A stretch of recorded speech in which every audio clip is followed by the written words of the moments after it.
Tout pour investir, tout pour votre argent. C'est mercredi. Félix Baron est parmi nous. Bonjour Félix.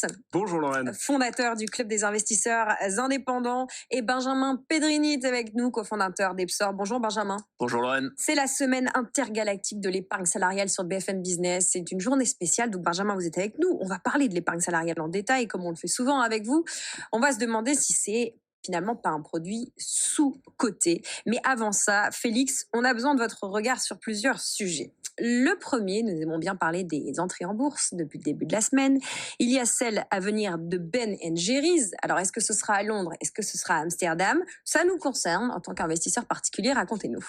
Ça nous concerne parce que si on met en perspective cette IPO, il faut voir ce qu'il y a derrière. Déjà, la petite guéguerre entre les deux places boursières, Londres et Amsterdam pour l'IPO, ça en dit long sur la valorisation de Ben & Jerry's, qui est marque forte, très appréciée. Pour ma part, j'adore les différents parfums.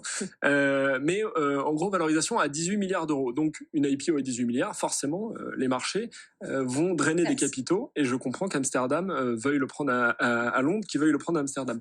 Derrière, c'est une opération qu'on appelle d'equity carve-out. C'est-à-dire, quand vous avez un groupe et que vous faites une scission d'une filiale pour l'introduire en bourse, ça vous permet de récupérer du cash tout en gardant le contrôle avec une part minoritaire, enfin, une minorité de blocage dans le groupe. Donc pour Unilever, qui est la maison mère, ça permet de récupérer plusieurs milliards en cash. Et ça, dans le contexte des acteurs de l'alimentaire et de l'agroalimentaire, c'est très important parce que depuis 5 ans, si vous regardez le cours d'Unilever, il n'y a pas vraiment de tendance. En revanche, ce qu'on voit, c'est que le chiffre d'affaires progresse de plus en plus lentement. La marge nette, elle s'érode chaque année. L'endettement, il augmente légèrement. Pourquoi? À cause du changement climatique. C'est directement lié, en fait. Ces acteurs qui sont très dépendants des cours du cacao, de l'huile de palme, du thé, du papier, du soja, eh bien, ils ont eu un coût des entrants qui a explosé depuis 5 ans et qui a eu donc qui s'est répercuté sur leur marge. Maintenant qu'ils ont réussi à réadapter leur offre, ils vont répercuter ça sur les prix des consommateurs.